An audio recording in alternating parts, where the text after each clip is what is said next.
We researched for the menu basically by talking to Crown and the beer, the master brewer John, and going down to Melbourne and having a look at the plant and the factory where it's made. And I think that gave us a real sort of understanding of what a craft beer is. Seeing sort of firsthand how John goes about his operations of his team by actually physically going to the farm and picking the fresh hops when at their ripest, and then bring them back to the shed, as it's called, where the lager's made, and also like the crystal malts are all sort of milled by hand at the actual factory as well, which is quite fascinating, where they crush up all the malts into a powder to sort of maximise the depth of flavour and that nice caramelised sort of taste you get from the malts. But I think just sort of seeing that firsthand and seeing where these 5,000 limited release bottles come from, and the fact that they're right there in front of you in sort of 2 big tanks and that's it, and just sort of talking through the processes of it was really sort of inspirational. The 08 was interesting because obviously we've tasted it a year after it's been cellaring. The taste of it and the different levels of the taste was really fascinating. It was quite, the most predominant flavour in there for us was fresh berries, like fresh raspberries and sort of almost stewy sort of blueberries and that sort of thing in there, which is really interesting from a beer, but apparently that obviously comes from the different forms of yeast as it sort of develops over time. Moving on to the 09, all those flavours that we sort of talked about, a lot more tropical, the passion fruits, the coconuts, that sort of thing. So it'll be interesting to try the 09 again in a year's time to see sort of how that's developed as well, and if it sort of ends up going on the same track as the 08 or not. There's different levels of complexity, I think, in the Ambassador Lager, and some are quite in the front and quite dominant. Things sort of like coconut and passion fruit and sort of that floral herbaceousness were very sort of dominant. And there's a flavour in there that took a long time for us, when you can't quite put your finger on something, and it was sort of curry, it was like curry leaves in there. The first course is a little sort of assiette of said Queensland scallops with roasted parsnips, a little bit of parsnip puree, some flavours of curry and tea-soaked raisins. The combinations in terms of a dish on its own with the parsnips, the curry, the raisins and the scallops is quite a classic sort of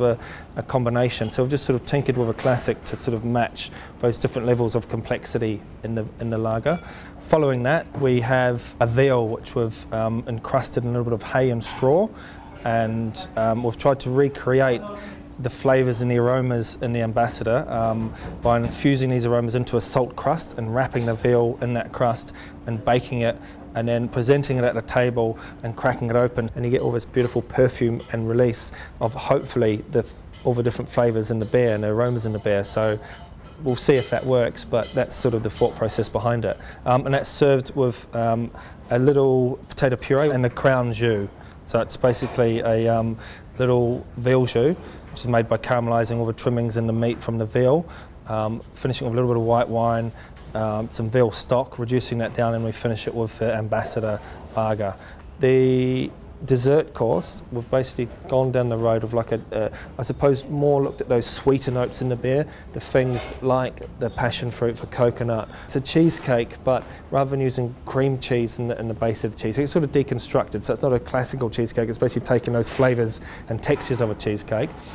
but rather than using sort of a sweet, smooth, rounded cream cheese, we've gone for more of a goat's cheese. So you sort of get, you still get the sweetness and the pasty, but a nice sort of mustiness sort of up the back of your nose, which really brings out that pastiness in the lager. And then for the crumble, the biscuit base of a cheesecake, we've crushed up our biscuits with a little bit of burnt butter and infused it with tiny little bit of lemon balm and also some coconut extract that sort of, I think, brings that sort of tropicalness of a beer a little bit to the forefront as well. And some lovely passion fruit pulp, and we've made a nice delicate ice cream with the Ambassador Crown as well. And so I think all those different sort of flavours in there really sort of, I suppose, highlight the different layers and the different depths and the complexity in the Crown.